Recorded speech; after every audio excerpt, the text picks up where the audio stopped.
In this video, we're going to review how to classify numbers. Always when classifying numbers, you need to start with, are they rational or irrational?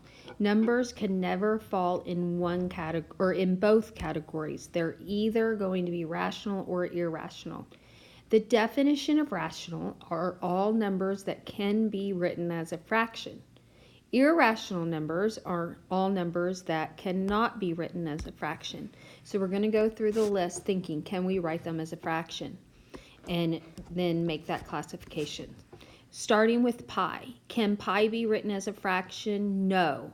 And the reason is that is a decimal that never ends and never repeats. If it never ends, then we don't have the ability to write it as a fraction. So that is irrational.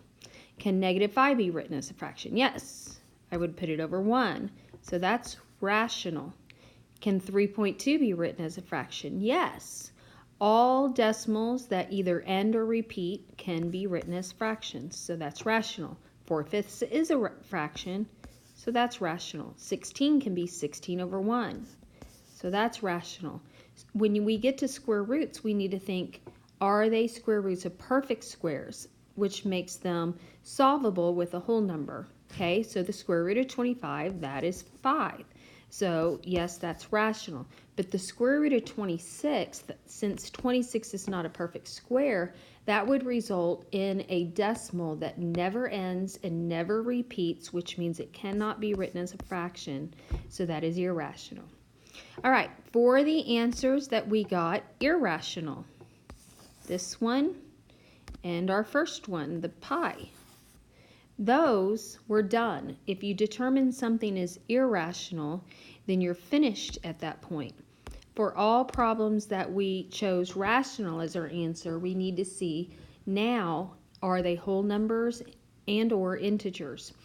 Okay, starting with an integer. An integer is something that's not in decimal form like the 3.2 or a fraction form like the 4/5.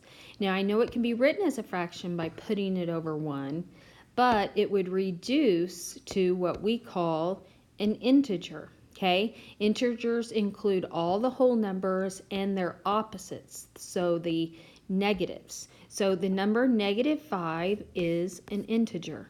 3.2, that's a decimal, so that's not an integer. 4/5 is a part. Parts are not integers. 16, that's a whole. It's a whole number and its opposite, so I classify it as an integer. And remember that square root of 25, the reduced to 5. 5 is a whole number, and so it's classified as an integer. Now, you kind of already heard me talk about which ones are whole numbers. Whole numbers are numbers like 0, 1, 2, 3, 4, 5, etc. They exclude the negatives. So we finally need to also say that 16 and the square root of 5, which is 5, are whole numbers. So now we can see some of them are irrational only, some are rational only, and then we have the whole numbers and their opposites that we have to go ahead and classify into being either integers or whole numbers. Remember, whole numbers do not include the negatives. So if there's a negative sign, definitely not a whole number.